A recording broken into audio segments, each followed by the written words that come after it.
పంచాంగం శ్రీ శోభకృత నామ సంవత్సరం దక్షిణాయనం హేమంత ఋతువు మార్గశిర మాసం ధనుర్మాసం శుక్లపక్షం అశ్విని నక్షత్రం దశమి తదుపరి ఏకాదశి శుక్రవారం.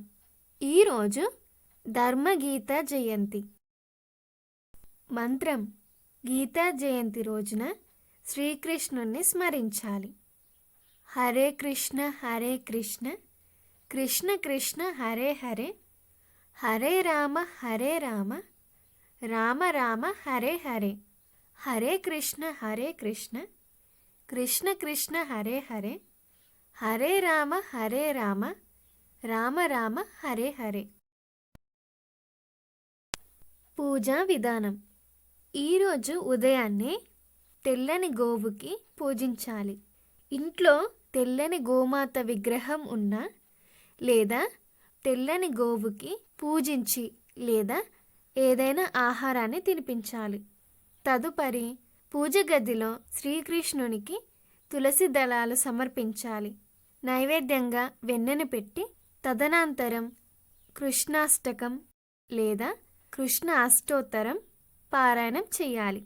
ఇలా పూజని ఆచరించడం వలన ఇంట్లో ప్రశాంతత కలుగుతుంది మరియు అన్నిట్లో విజయం ప్రాప్తిస్తుంది.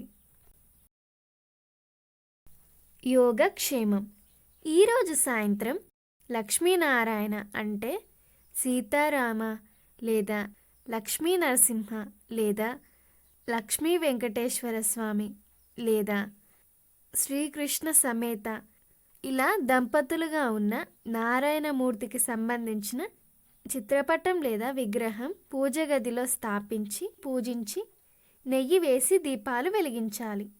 లక్ష్మీనారాయణ స్తోత్రం కానీ లేదా లక్ష్మీనారాయణ హృదయ స్తోత్రం పారాయణం చేయాలి.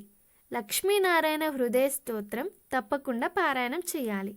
పారాయణం చేయడానికి వీలు కాకపోతే ఓం లక్ష్మీనారాయణాయ నమః అని పారాయణం చేయాలి. ఇలా చేయడం వలన జీవితంలో భార్యాభర్తల మధ్య సఖ్యత కలుగుతుంది మరియు ఆనందం ప్రాప్తిస్తుంది. వీడియోలు చూడడానికి మా ఛానల్ని సబ్స్క్రైబ్ చేసుకోండి. పక్కనే ఉన్న బెల్ ఐకాన్ని యాక్టివేట్ చేసుకోండి. లైక్ చేయండి, షేర్ చేయండి.